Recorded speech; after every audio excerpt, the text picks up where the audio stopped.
Serat bojo temanten putri kula aturaken dumateng panjenengan Us Satoto para paraga ingkang kepareng Hanawung Krida sigra lon-lonan tumuju wonten ing sasana busana candrane warna-warna busanane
desa ingkang wonten wisma kang kinarya sasana wiyaha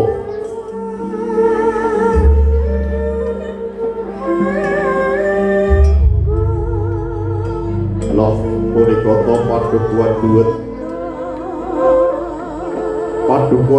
lumut wonten ing laladan desa Godang Pandis kecamatan Karangpandan Kabupaten Karanganyar Tentrem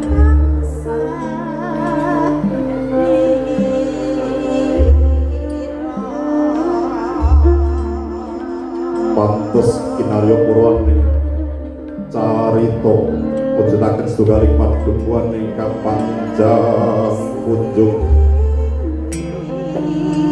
panjang kunjung paksir ukir gemah ripah loh jinawi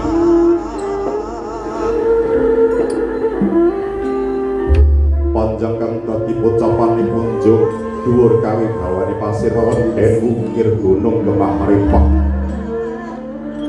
sumber kang sarwa tinandur loh jinawi murah kang sarwa tinuku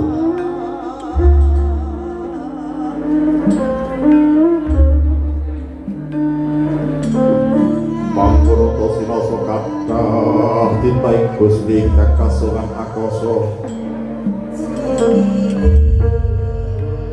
kathah tintai Gusti kakasungan ing akasa sinangga ing pratewi kinebet ing Jalanidi para masih kathah titah ingkang samya anggana ras lambat kumati sewu desa Tanantuk sadosa sapostan saged ngaturaken jangkep ing kalih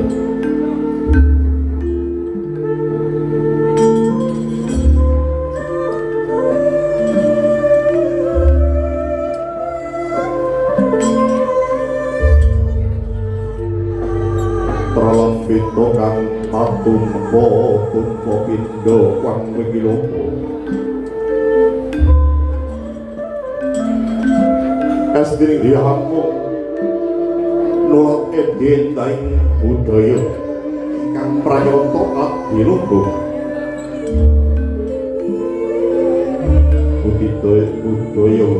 ingkang ateges budidaya manungsa ingkang tuwa saking osi ing panggalih luhur saling pakarti ingkang terusak ingkang tumuju ing kautaman loh punika to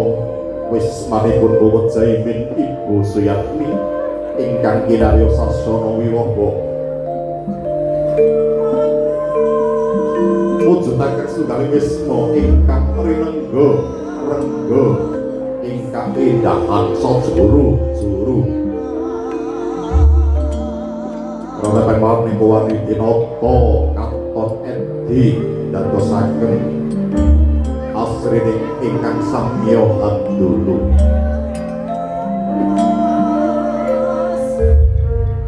kawonten ingkang badhe mangkono monggo kegambar terus pundi ageng raos pinah ingkang angrenggani wisma awit sampun saged ngantos pitulus Atmaja Putri dinten Ahad Pahing mongko dinten ingkang pinir saking Bapak Jaimin Ibu Suyati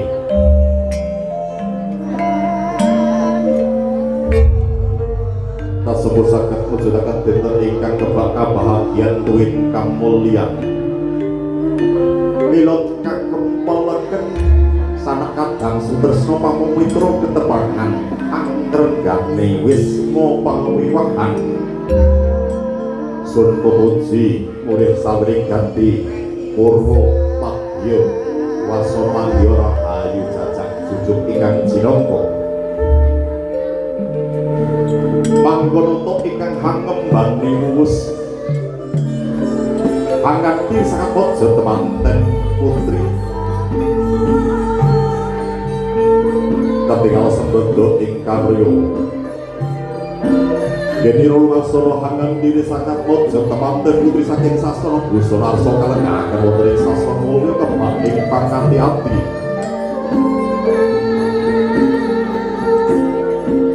Kasdening griya apung cumadhong rumangtaing pangasta saking Gusti ingkang hakarya jagat mugi Sakaboja temanten tansah manggih rahayu widodo prateng ing sasana ingkang tinuju atur sasmita putra temanten putri Gyo kalenggahaken wonten sasana pinanjan sinebut